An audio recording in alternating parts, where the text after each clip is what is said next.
잘 오셨습니다.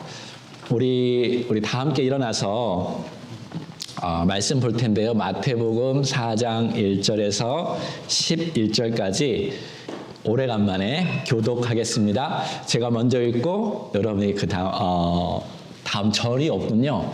그러면 다 같이 계속 끝까지 읽어보겠습니다. 포함푸드 3가지 있습니다. 시작.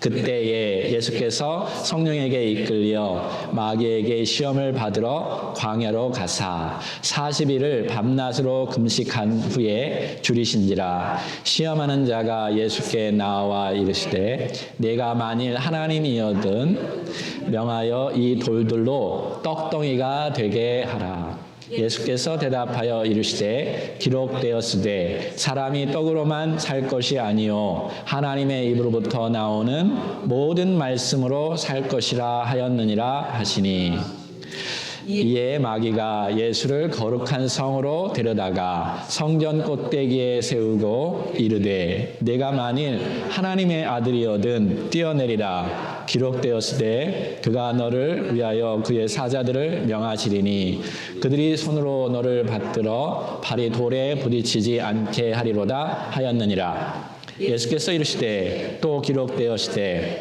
주 너의 하나님을 시험하지 말라 하였느니라 하시니 마귀가 또 그를 데리고 지극히 높은 산으로 가서 천하 만국과 그 영광을 보여 이르되 만일 내게 엎드려 경배하면 이 모든 것을 내게 주리라.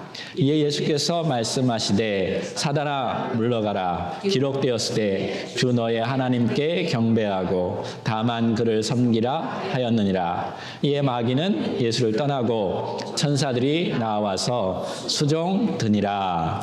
아멘. 오늘은 광야에서 드러난 참된 하나님의 아들이라는 주제로 설교하려고 하는데요. 이 메시지를 보기 전에 바로 전에 어떤 사건이 있는가 그거를 보아야 하는데요. 그것은 예수님께서 요단강에서 침례를 받으신 사건입니다. 예수님은 죄가 없으시기 때문에 회개의 침례를 받을 필요가 전혀 없었어요. 맞죠? 근데 왜 침례를 받았을까요? 성경에 보면 하나님의 의를 이루기 위해서 침례를 요한아 네가 행해라 라고 말해요. 요한이 계속 거부해요. 왜냐하면 내가 당신한테 침례를 받아야 하는데 왜 당신이 나한테 침례를 받냐 이거예요. 그때 예수님 말씀하신 하나님의 의를 이루기 위해서다. 다시 말해서 예수님이 받은 침례는 우리 죄인을 동일시한 거예요. 자기 자신과 우리 죄인들과 동일시해서 우리와 함께 죽으시고 함께 다시 살아난다는 것을 보여주기 위해서 침례를 통해서 알려주신 거예요. 제가 침례에 대해서 늘 얘기했죠. 주님과 함께 죽고 다시 사는 것이 침례의 본질적인 의미다라는 것입니다. 그렇게 함으로 예수님께서 하나님의 모든 뜻을 이루려고 침례를 받으신 거죠. 근데 물에서 올라오자 어떻게 됐죠? 하늘이 열렸다라고 말해요. 어떤 광경인지 저는 모르겠지만 그리고 나서 성령님이 비둘기같이 예수님께 임했다라고 말해요.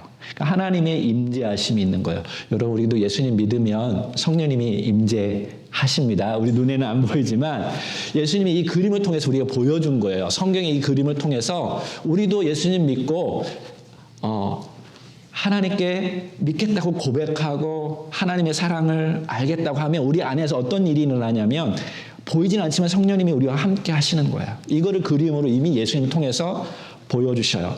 그때 하나님의 음성이 들립니다.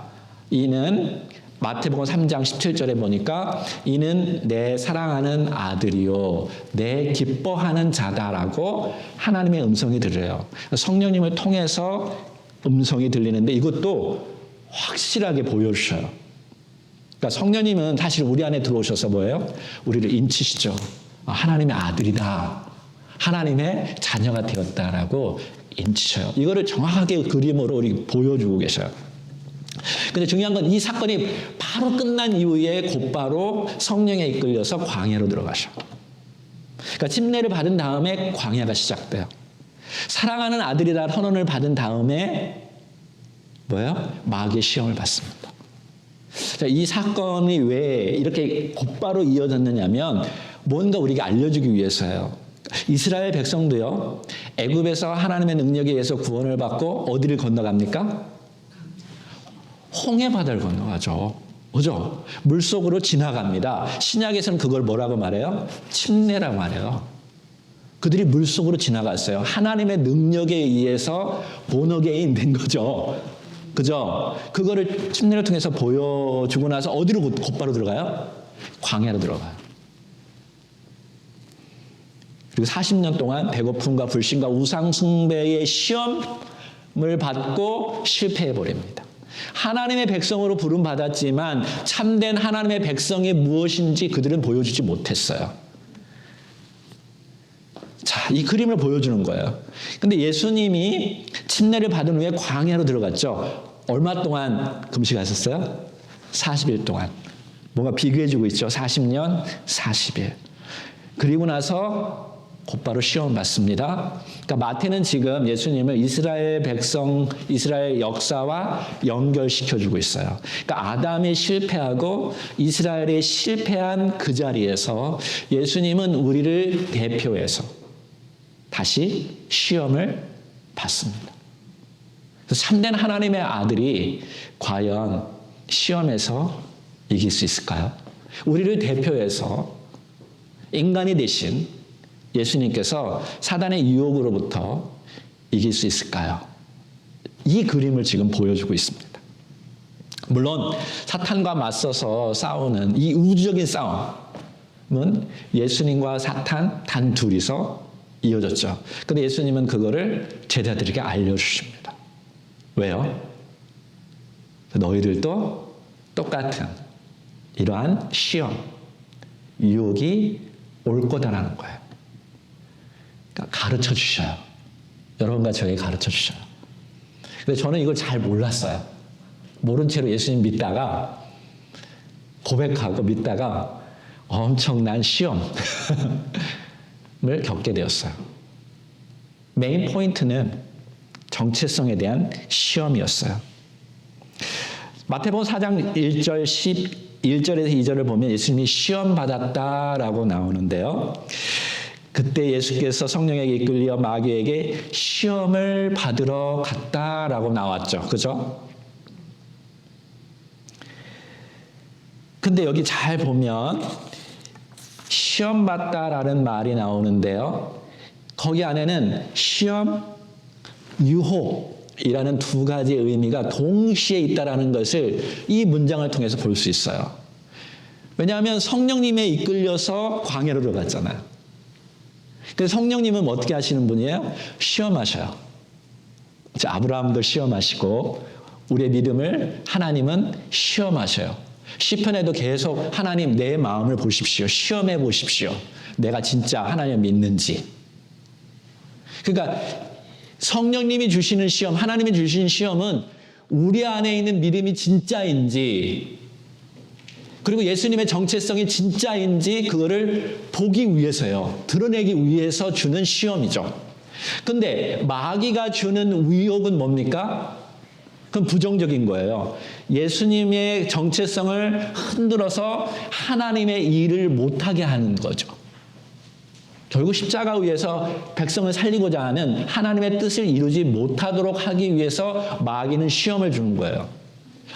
유혹을 주는 거예요. 그러니까 이 시험과 유혹은 같은 단어인데 이렇게 긍정적인 부분과 부정적인 부분이 있어요. 이해되시죠? 이거를 머릿속에 있어야 돼요. 성경에서 그거를 알아야 하나님께서 이거 주시는 시험은요, 우리를 무너뜨리기 위해서 주는 시험이 아니다라는 것을 여러분 아셔야 돼요. 오히려 우리 안에 있는 믿음이 실제로 어떻게 드러나는가 하나님은 보기를 원하고요. 또 하나님의 자녀라는 사실을 말씀 위에서 더욱 붙들도록 훈련받는 자리라는 거예요. 그래서 우리를 하나님의 자녀라는 확신 속에서 하나님의 일을 하도록 하나님을 시험하는 거죠. 그럼 그 시험을 통과하면 우리는 어떻습니까? 굉장히 기분 좋아요. 맞죠? 그 단계를 넘어서서 더 놀라운 세계로 들어가요. 근데 솔직히 시험 좋아하는 분 계십니까? 없어요. 저도 시험 보는 거 되게 싫어요. 누가 저를 시험하는 거 되게 싫어요. 근데 저는 누군가를 시험하는 건 되게 좋아해요. 저 사람 진짜 날 사랑하는가? 이런 것들. 여러분, 운전면허 시험은요, 그 사람을 떨어뜨리기 위해서 시험 보는 거 아니에요. 그럼 못된 사람도 있지만 원래는 그게 아니죠. 그 사람이 운전할 준비가 되었는지 알기 위해서 시험 보는 거죠. 마찬가지로 광야는요, 우리의 믿음을 빼앗기 위해서 주어진 것이 아니라 우리가 무엇을 믿고 무엇을 의지하는지 정확하게 볼 수 있도록 알려주는 거예요. 여러분, 그럴 때에 사역이 힘이 있고 능력이 있어지죠. 근데 아무것도 모르는데 할 수가 없는 거죠. 사실 예수님은 하나님의 자녀라는 그 목소리를 듣고 힘차게 사역으로 나갈 수 있는데, 아니요, 성경은요, 먼저 시험이 있어요. 광야의 과정을 거치게 해요. 그러니까 여러분, 신앙생활 할 때 이제 보셔야 돼요. 영적으로. 아, 내가 주님을 믿고자 할 때 이런 시험, 유혹이 온다라는 거예요.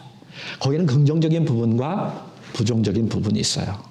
사단이 주는 것은 자꾸 우리를 흔들어서 넘어뜨리게 하지만 하나님은 그거를 극복하고 넘어서서 더 큰 세계로 나가게 하신다라는 것을 꼭 머릿속에 기억하시기 바랍니다. 자, 예수님께서 받으신 세 가지 시험, 유혹 한번 살펴보겠습니다. 첫 번째, 사단은요, 먼저 우리의 정체성을 공격해요. 맞아요. 반복해서 시험하는데요, 두 가지예요. 그러니까 그 한 가지를 계속 두 번 반복한 게 뭐냐면, 내가 진짜 하나님의 아들이거든. 그죠? 여러분 많이 이거 들으셨잖아요. If you are son of God. 근데 조금 전에 하나님께서 분명히 예수님께 말씀하셨죠. 이는 내 사랑하는 아들이요 기뻐하는 자다.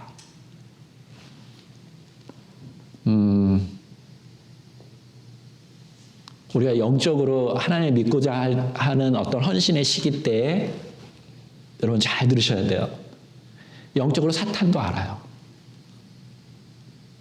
하나님이 하나님의 백성들을 축복하고자 할 때 영적으로 사탄도 알아요. 들었어요. 이제 막 사역으로 들어갈 때, 그래? 너 하나님의 아들이라고? 들었죠? 그거 공격하는 거예요. 그래서 하나님의 일을 하지 못하도록 공격해요. 야, 너 정말 하나님의 사랑하는 아들이고 너 기뻐하는 자녀니? 야, 지금 네 꼴을 봐라. 이거죠. 지금 40일 금식했고 하면 어떤 꼴일까 여러분 상상해보세요. 우리처럼 이렇게 옷도 있는 세상도 아니고, 예수님은 그냥 천 한 조각 입고 짐승들과 함께 있었다면 그 냄새와 그 꼬락서니 하면서 입에서 나오는 그 거품 상상을 해보세요. 야, 너 지금 네가 하나님의 자녀라고? 그거 공격하는 거야. 사단이 가장 오래된 전략은 하나님의 말씀을 부정하는 게 아니에요. 하나님의 말씀을 의심하게 만드는 것입니다. 그래? 나 알아. 하나님 너 사랑한다고 알아. 근데 그걸 의심하게 만드는 거예요. 에덴 동산에서도 사단은요, 너 하나님께 진짜 이 말을 들었어? 라고 의심하는 거예요. 들은 거 알아요. 근데 들었어? 의심하게 하는 거죠. 그러니까 하나님의 말씀에 작은 의심을 심고 뭐를 보게 하냐면요, 환경을 보게 합니다. 그래, 네 꼴을 한번 보라. 비교해봐라. 라는 거죠. 근데 그게 우리가 신앙생활 하다 보면 계속 우리 현실적으로 우리에게 막 닥쳐옵니다. 야, 너 하나님 믿지? 너 하나님 너 정말 그런데 사랑하니? 하나님이 너를 정말 사랑할까? 네 꼬락전을 봐라. 하나님이 정말 너를 이렇게 사랑한다면 내가 지금 이런 어려움에 처할 수 있겠어? 라는 거죠. 뭐야? 하나님 말씀보다 환경을 자꾸 보게 하는 거예요. 지금 처해 있는 환경을 보게 하는 거예요. 네 형편을 보라는 거예요. 네가 하나님의 자녀라면 왜 이렇게 살아야 하냐? 이걸 보라는 거죠. 사단은 우리가 환경을 통해서 하나님의 말씀을 해석하게 만들어요. 그러니까 좋은 일이 생기면 그래 하나님이 너를 사랑해. 근데 나쁜 일이 생기면 하나님 너 사랑하지 않아 라고 이렇게 유혹하는 거예요. 근데요, 믿음은 그 반대입니다. 우리는 하나님의 말씀을 통해서 상황을 분별하고 판단합니다. 이게 중요한 거예요. 예수님은 광야에 계셨지만 여전히 하나님의 사랑받는 아들이십니다. 예수님은 사탄의 유혹을 받지만 여전히 성령님의 인도하심 아래 있어요. 아멘입니까? 절대로 그 정체성은 무너질 수 없어요. 이 광야가 예수님의 하나님의 아들됨을 빼앗아가지 못했습니다. 오히려 이 광야가 예수님이 참된 하나님의 아들임을 보여주고 있죠. 아, 이게 진짜다 라는 걸 보여주고 있어요. 여러분, 우리의 정체성도 환경이 우리를 빼앗아갈 수 없어요. 결정할 수 없어요. 성공이 우리를 하나님의 자녀로 만드는 것이 아닙니다. 반대로 실패가 우리가 하나님의 자녀가 아니라고 결정할 수 없습니다. 사람들의 평가가 우리를 결정하는 것도 아닙니다. 오직 우리를 결정하는 것은 하나님의 말씀이에요. 이게 얼마나 중요한지 예수님께서 이 시험을 통해서 계속 이야기하는데 하나님의 말씀을 가지고 이야기해요. 왜? 하나님의 말씀만이 정확히 내가 누구인지를 알려주기 때문에 그렇습니다. 예수님이 우리를 다 보여줘요. 너희들도 이렇게 싸울 텐데 환경이 중요한 게 아니야. 하나님의 말씀이 중요한 거야 라고 지금 우리에게 알려주는 거죠. 자, 그러면 첫 번째 시험. 하나님의 말씀보다 자신의 필요를 앞세우라는 내용이에요. 예수님이 40일 동안 금식하신 후에 굉장히 굶주렸어요. 여기 혹시 40일 동안 금식해 보신 분이 계신가요? 저도 이렇게 교회에서 신앙생활 하다 보면 금식기도 하자고 하는데 솔직히 말할게요. 저는 3일도 금식 제대로 못했어요. 이틀만 돼도 죽을 것 같더라고요.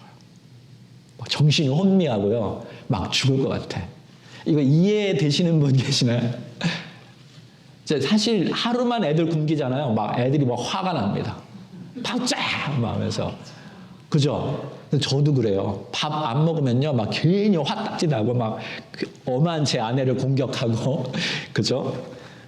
근데 40일 동안 금식했어요. 육체적으로는 가장 약하고 가장 배고픔이 절실한 그때에 누가 왔어요? 사단이 온 거예요.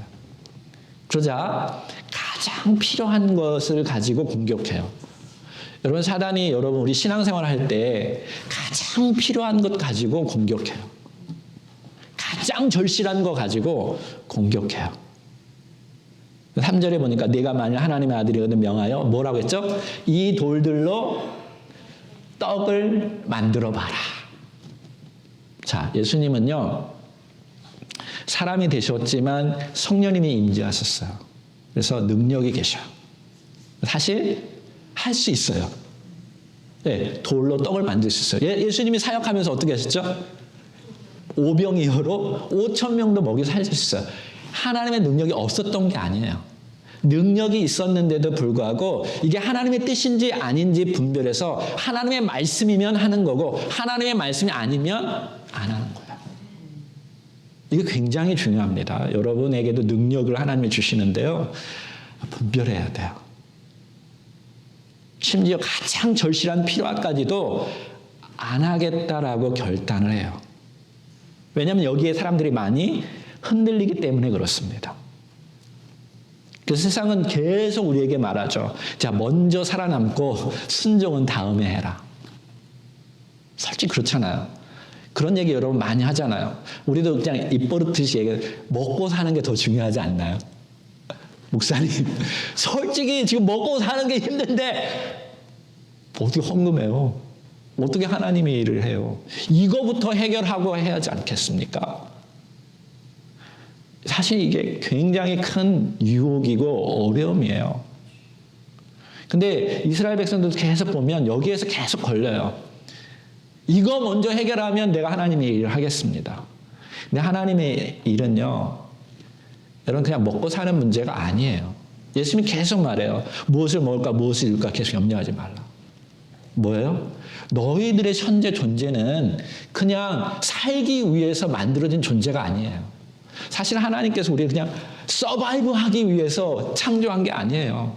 그냥 짐승처럼 먹고 살고 그냥 거기에 만족하게 살게 하신 게 하나님 목적이 아니에요. 하나님 그보다 훨씬 더 2차원지고 3차원지고 4차원 영적인 존재로 우리를 만들어서 하나님과 교제하고 하나님과 알고 하나님의 성품을 닮아서 하나님처럼 살아가는데 그 목적이 있는 거죠.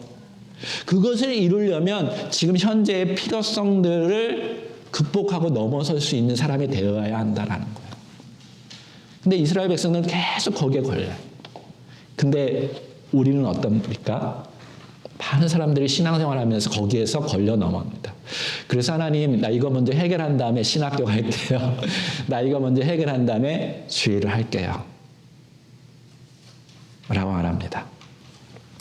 근데 예수님이 자꾸 이 이스라엘 백성들을 지금 이 마태복음이 자꾸 신명기 출애굽기 이야기를 자꾸 보게 하는데요. 예수님이 이 말을 했을 때 예수님의 대답은 신명기의 말씀을 가지고 대답해 줘요. 자, 그래서 제가 요건 여기다 안 써놨는데 제가 신명기 8장 2절에서 3절의 말씀 여러분에게 읽어 드릴게요. 한번 들어보십시오. 자, 이거는 모세가 이 광야 생활을 다 끝난 다음에 설교한 내용이에요. 그러니까 하나님이 말씀하신 내용이에요. 자, 2절. 내 하나님 여호와께서 이 40년 동안에 내게 광야 길을 걷게 하신 것을 기억하라. 이는 너를 낮추시며 너를 시험하사. 하나님 시험했어요. 왜? 긍정적인 거죠. 자, 내 마음이 어떠한지 하나님의 명령을 지키는지 안 지키는지 하나님이 알기를 원한다라는 거예요. 너를 낮추시고 너를 줄이게 하시며 또 너로 알지 못하며 내 조상도 알지 못하던 만나를 내게 먹이신 것은 하나님께서 먹이신 것은 사람이 떡으로만 살 것이 아니요 여호와의 입에서 나오는 모든 말씀으로 사는 줄을 네가 알게 하려 함이라. 너는 그냥 가벼운 존재가 아니라 너는 이 시험 광야를 넘어서서 하나님의 형상을 입고 하나님의 말씀을 받고 하나님께서 기뻐하시는 일을 하기 위해서 창조한 자라는 거예요. 그 일을 위해서 우리를 구원하셨어요. 이스라엘 백성들 그냥 구원한 거는 너희들을 잘 먹고 잘 살게 하기 위한 것이 아니라 너희들을 구원하여서 하나님의 놀라운 뜻을 이루기 위해서 구원한 거예요. 하나님의 영을 받은 자가 어떻게 살아가야 하는지 보여주기 위해서 구원하신 거죠. 우리도 똑같아요. 예수님을 믿고 하나님의 그 엄청난 사랑을 받고 하나님의 의를 받고 성령님이 우리 안에 들어와서 하고자 하는 것은 그냥 먹고 살고 써봐기 위해서 하는 게 아니라 더 놀라운 하나님의 일을 하나님 나라를 바라보면서 하나님의 의를 이루게 하기 위해서 만들었다라는 거죠. 근데 왜 먹는 것 때문에 염려하고 왜 먹는 것 때문에 불평하고 왜 거기에 너는 집중하냐는 거예요. 우리에게 말씀하시는 거죠. 그냥 떡만 바라보는 인생이에요.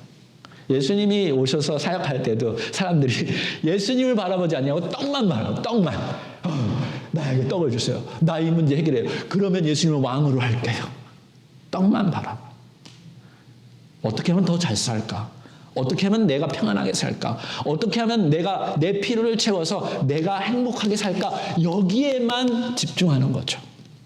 야, 거기 염려하고 두려워하지 마. 너는 그런 존재가 아니야. 너는 훨씬 더 뛰어난 존재로 하나님이 만드셨고 그 일을 하게 하실 건데 거기를 넘어서지 못하면 안 된다라는 거예요. 아멘이죠? 여러분 하나님의 뜻을 받은 사람들이에요. 하나님의 사랑을 받은 자들이에요. 여러분 영적으로 우리는 영원히 사는 존재예요. 이미 하나님의 부유함을 다 받았어요. 아무것도 없어서 우리는 다 가진 자예요. 이거 이해가 될지 모르겠는데, 예수님요, 집도 없었어요. 이런 멋진 옷도 없었어요. 아무것도 없었는데 사실은 다 가진 자예요. 실제로 예수님은 짐승들과 함께 살았죠. 먹는 거 이런 거 우리처럼 냉장고 꺼내고 먹는 것 그런 거 하나도 없었어요. 근데 하나님은 다 채우셨어요. 근데 예수님이 하신 일이 뭐예요? 떡만 주는 거 아니었어요. 야, 그거 아니야. 예수님은 하나님의 말씀을 전해주셨어요. 하나님의 계획을 주셨고요. 그게 더 영적이고 더 중요한 하나님의 뜻을 알려주고, 그래서 너희들은 그냥 먹고 사는 존재가 아니라 너희들은 하나님의 형상을 받았고 하나님처럼 살아갈 거고 하나님의 뜻을 펼쳐나갈 사람들이야 라는 것을 예수님께서 다 가르쳐 주셨어요. 제자들에게. 그 일을 여러분이 다 알았다면 여러분 그냥 먹고 사는 데가 있는 게 아니라 여러분도 일어서서 하나님의 뜻을 전하고 그 일 위해서 기도하고 그 일 위해서 교회를 세우고 하나님의 일에 동참하라는 거죠. 거기에 예수님이 먼저 그의 나라와 그의 의를 구하라고 말씀하셨고 예수님은 그 일을 하셨고요. 우리에게 그것을 기대하고 계십니다. 아멘. 두 번째 시험입니다. 이제 사단이 예수님을 성전 꼭대기에 세워서 말하죠. 뭐라고 말했죠? 네가 만일 하나님의 아들이여거든. 똑같이 말하고요. 어떻게 하라겠어요? 성전에서 뛰어내려라. 성전은 어떤 곳이죠? 하나님의 임재가 있는 곳이며 하나님의 말씀이 있고 하나님의 뜻이 펼쳐지는 곳입니다. 거기에 올려서 뛰어내려라. 그러면서 사탄도요, 잘 들으셔야 합니다. 성경을 인용합니다. 성경 어디에? 시편 91편. 그걸 인용해서요. 자, 그렇게 하면 천사들이 내려와서 너가 발에 부딪히지 않도록 도와줄 거다라고 말해요. 시편 91편은요. 하나님을 신뢰하는 자에게 하나님께서는 그들을 보호하실 거다라는 내용으로 가득 차 있어요. 그거를 사단이 들고 와서 예수님께 말해요. 자, 성경에 말했어. 하나님의 말씀했어. 네가 뛰어내리면 도와줄 거야. 진짜 사단은요, 굉장히 교묘하고 막 흔들어 놓고 막 그래요. 헷갈려요. 사실 이 메시지를 저는 과거에도 설교를 했고요. 지금도 설교했는데 다 달라요. 근데 여러분 계속 묵상하면 묵상할수록 하나님의 메시지는 계속 달라져요. 마치 양파의 껍질을 깨면 또 다른 양파가 나오죠. 하나님의 깊은 내면의 의미들이 다 있어요. 그러니까 제가 여러분에게 설교하는 게 전부가 아니에요. 여러분 개인에게도 계속 묵상하다 보면 뭔가 하나님께서 이 말씀을 통해서 나에게 가르쳐주는 게 분명히 있을 겁니다. 근데 저를 통해서 우리 공동체에게 말씀하시는 메시지는 오늘 제가 여러분에게 설교하는 거예요. 하나님의 말씀을 인용한다고 해서 하나님의 음성은 다 아니에요. 누군가가 여러분에게 이건 하나님의 말씀이야 라고 여러분에게 말할지라도 그것이 정말 하나님의 말씀이지 아닌지 여러분은 분별할 줄 알아야 돼요.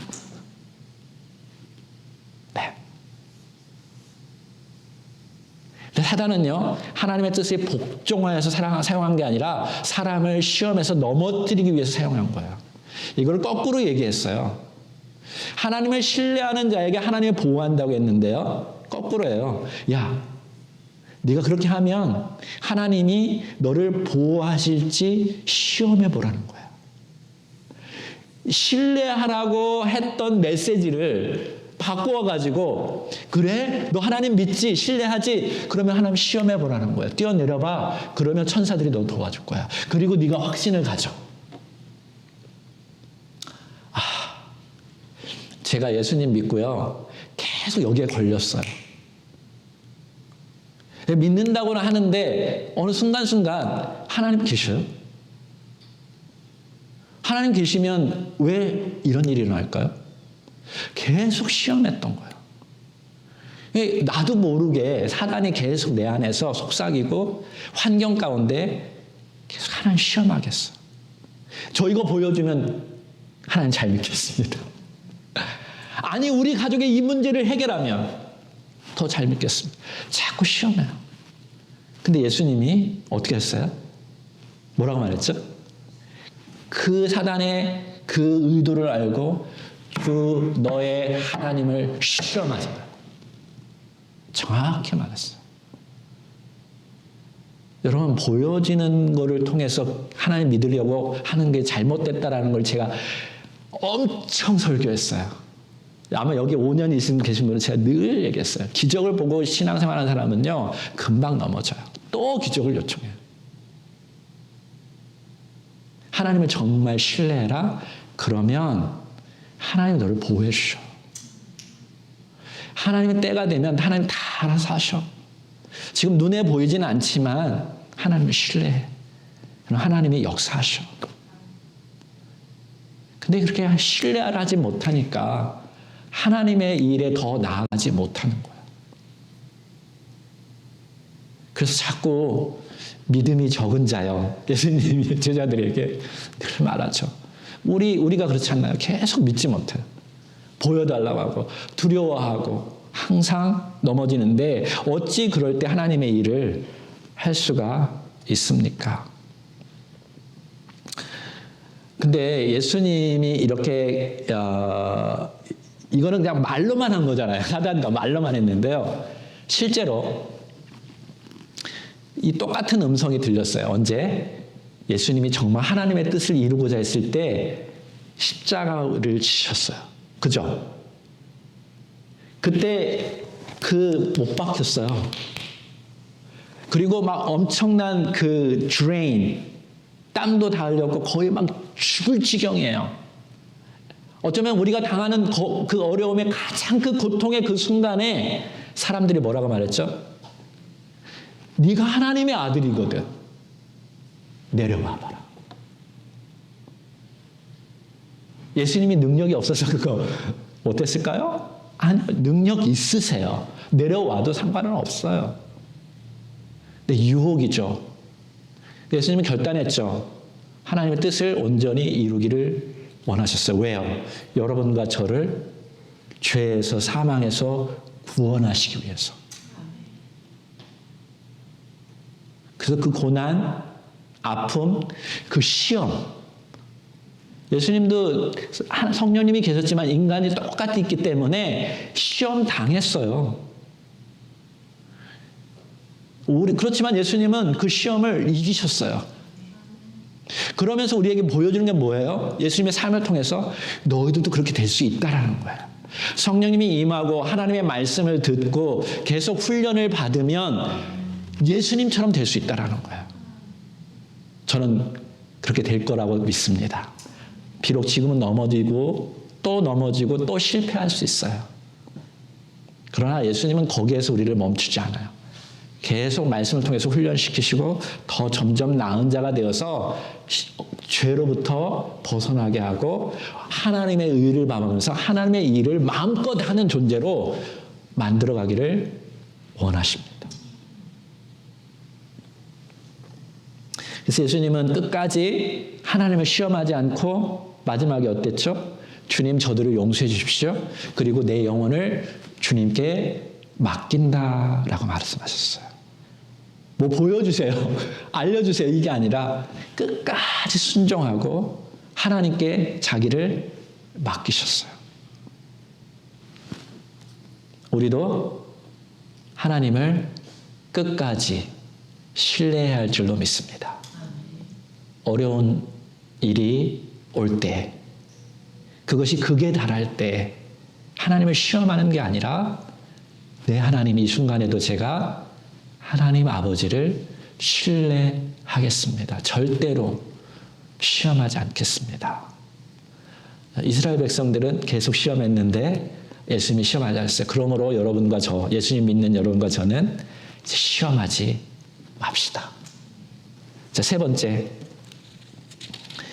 사단은 마지막으로 천하만국 영광을 보였다고 했어요. 그러니까 가장 높은 산으로 데리고 갔어요. 굉장한 능력이 있습니다. 높은 산으로 올라가서 천하만국의 영광을 보여줬다 말아요. 그때 광야의 가장 높은 곳에 올라가서 영광을 보여봤자 어떤 영광이겠어요? 상상해 보세요. 그 당시 2000년 전에 보여주는 영광이 어떤 영광이겠어요, 여러분?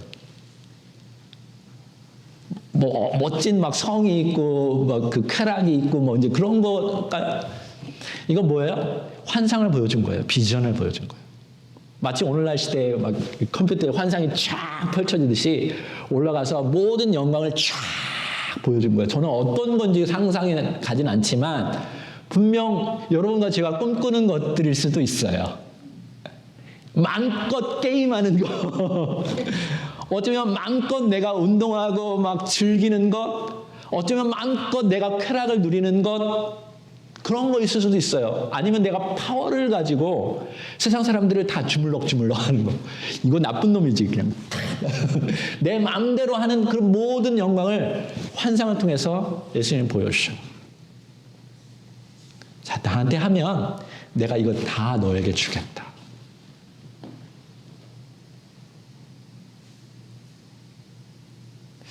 여러분 실제로 예수님은요 모든 나라를 다스릴 왕으로 이 땅에 오셨어요. 장차 모든 나라가 하나님의 발 앞에 무릎 꿇고 주님을 왕으로 섬길 거예요. 그러므로 사단의 제안은요 예수님의 목적과는 무관하지는 않아요. 맞아요. 목적이 지금 문제가 아니라 뭐가 문제냐면 방법이 문제예요. 지금 방법을 얘기하는 거예요. 하나님의 방법은 무엇입니까? 예수님이 십자가를 지는 거예요. 고난을 통해서 영광을 얻는 거예요. 근데 사탄의 방법은 뭐예요? 지름길입니다. 쉬운 방법, 편안한 방법입니다. 금방 내가 준다는 거예요. 나한테 절하면. 근데 이게 뭐예요? 오늘날 우리에게 어떤 일이에요? 끊임없이 살아가면서 이런 유혹이 계속 오죠. 야, 내 얘기 잘 들어. 요번 한 번만 타협하면 너 성공한. 잘 될 수 있어. 쉬운 방법이 계속 유혹에 오잖아. 사람들은 그 방법을 따라가잖아. 여러분 지금 굉장한 우리 정치, 굉장한 경제 막 일으켰죠. 근데 그 안에는 얼마나 많은 유혹과 타락이 있는지 몰라요. 그러니까 순간순간 그게 드러나잖아요. 그래서 그 감옥 가잖아요. 그렇지 않나요? 근데 사람들은 그 파워를 갖기 위해서, 그 영광을 누리기 위해서 그 유혹, 쉬운 방법을 택한. 주님은 그 방법을 선택하지 않았고 주님을 믿는 자들도 그 방법을 선택하지 말라라는 거예요. 그래서 예수님 단호하게 말합니다. 사단아 물러가라. 사탄아 물러가라. 여러분에게도 계속 다가오는 마귀가 주는 유혹들이 올 때 사탄아 물러가라. 여러분 쉬운 방법으로 교회 성장시킬 수도 있대요. 근데 저는 그렇게 못하네요. 그런 돈도 없고요. 그러한 꾀도 없습니다.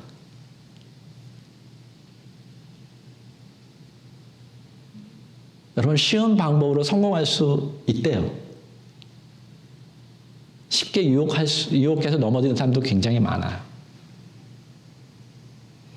근데 놀라운 것은요. 예수님이 이렇게 그냥 말로만 싸움이 한 게 아니라 실제적으로 가장 가까운 사람한테 시험을 받았어요. 유혹받았어요. 똑같은 예수님이 사단아 물러가라. 누구한테 했어요? 네, 예수님과 가장 가까이 있었다. 3년 동안 예수님의 하나님 말씀을 전하고 하나님의 뜻을 알려주고 정말 온전히 믿을 것 같은 베드로가 여러분 가장 가까운 사람이요. 여러분의 후려파잖아요.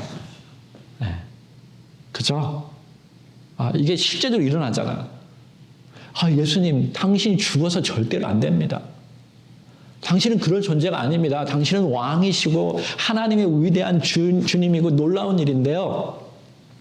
물론 베드로가 사랑해서 예수님께 말씀한 거예요. 그러나 예수님은요. 그 방법이 잘못됐다는 것을 정확하게 알려주기 위해서 여러분과 정확한 그 그림을 보여주기 위해서 이렇게 알려준 거예요. 사단아 물러가라. 이건 하나님의 방법이 아니야. 하나님의 방법은 그러한 식으로 이루는 게 아니야. 하나님은 고난을 통해서 십자가를 통해서 이루어지는 거야. 여러분, 신앙생활, 교회생활, 예수님이 보여준 거는요, 자신을 높이는 게 아닙니다. 낮아져서 다른 사람을 섬기는 거예요. 자, 이거를 정확하게 우리가 알지 못하면 신앙생활 자꾸 헛것을 해요. 그래서 많은 교회에서 신앙생활 하면서 헌금 많이 하면서 자기를 드러내고 자기를 높이는 거예요. 그 하나님의 방법이 아니라는 것을 계속 얘기했는데도 그렇게 살아가는 거예요. 어떻게 하면 내가 세상에서는 파워를 못 누리다가 교회에서 와가지고 내가 많이 신앙생활하고 사람들 도와주면서 파워를 얻어가지고 자기가 마치 하나님 인장, 파워 게임에 움직여져요. 그거 아니야 라고 예수님이 늘 얘기했잖아요. 정말 너희가 나를 따라오려거든 어떻게 하라겠죠? 자기를 부인하고 자기를 낮출 줄 알아야 돼요. 나는 아무것도 아니다. 그래, 네가 쳐라. 마음껏 쳐라. 나를 조롱해. 그래, 괜찮아. 나는 하나님의 뜻을 따라서 살아갈 거야. 라고 하는 게 신앙생활이라는 거죠. 자기 십자가를 쳐라. 그건 쉬운 길이 아니야. 사람들이 뭐를 미워할 수 있고 다른 사람들이 다 행하는 일 너가 반대할 수도 있어. 우리 아이들 왜 이렇게 왕따 시키는지 알죠? 왜냐하면 내가 누가 한 명 왕따 안 시면 자기들끼리 재미가 없기 때문에 그래요. 그 공동체에 못 살아요. 근데 교회 안에서도 그런 일이 생긴다니까요. 근데 하나님의 말씀은 뭐예요? 그런 거 하지 말라라고 분명히 얘기했잖아요. 근데 얼마나 많이 왕따 시키는지 몰라. 하나님의 방법은 절대로 그런 게 아닙니다. 하나님을 높이고 우리는 낮아져서 어떻게 하면 다른 사람을 살리고자 하는 거예요. 제가 여러분에게 계속 처음에 얘기했듯이 사실 이 세 가지 시험에 공통점이 있는데요. 그것은 주님께서 가지신 자기의 파워를 자신을 위해서 사용하지 않았다라는 거예요. 여러분 신앙생활 되면 높은 지위에 올라갈 수가 있어요. 리더가 될 수 있어요. 그때 꼭 알아야 하는 것은 예수님은 절대로 가지신 파워를 가지고 능력을 가지고 자기를 높이는 데 사용하지 않았다라는 거예요. 다른 사람을 높이고 살리는 일에 사용하셨어요. 하나님의 뜻이 아니면 돌을 떡으로 만들지도 않았어요. 충분히 뛰어내릴 수 있는 능력이 있는데도 하지 않으셨어요. 하나님을 시험하지 않기 위해서. 예수님은 능력이 있어서 사실은 이 다른 방법으로도 영광을 받을 수 있는데 그렇게 하지 않으셨어요. 예수는 철저히 종이 되셨고 자신을 내어주셔서 다른 사람을 살리는 하나님의 뜻을 정확히 아셨고 그 일을 계속 이어가셨어요. 예수님은 이 시험에서 통과하셨죠. 그리고 그렇게 사셨어요. 여러분과 저도 계속 시험이 올 거예요. 근데 그거를 넘어가면 그렇게 살 수 있는 길이 열릴 것이고 그때 성령님이 여러분을 도우실 것입니다.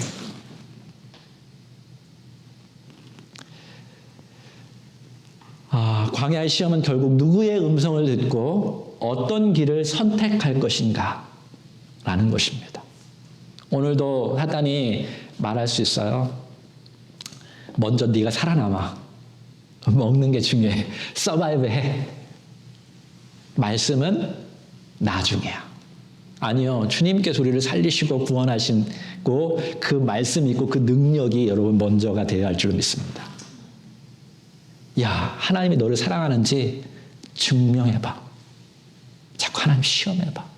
그리고 나서 하나님이 너를 살리시면 하나님 믿으면 되지 않아? 아니요. 여러분 절대로 하나님을 시험하는 유혹에 빠지지 마십시오. 야, 조금만 타협하면 너 쉽게 성공할 수 있어. 너 떵떵거리며 살아갈 수 있어. 너의 파워를 네가 가지고 있는 거 알고 사람들에게 알리면서 너는 즐겁게 살 수 있어. 아니요.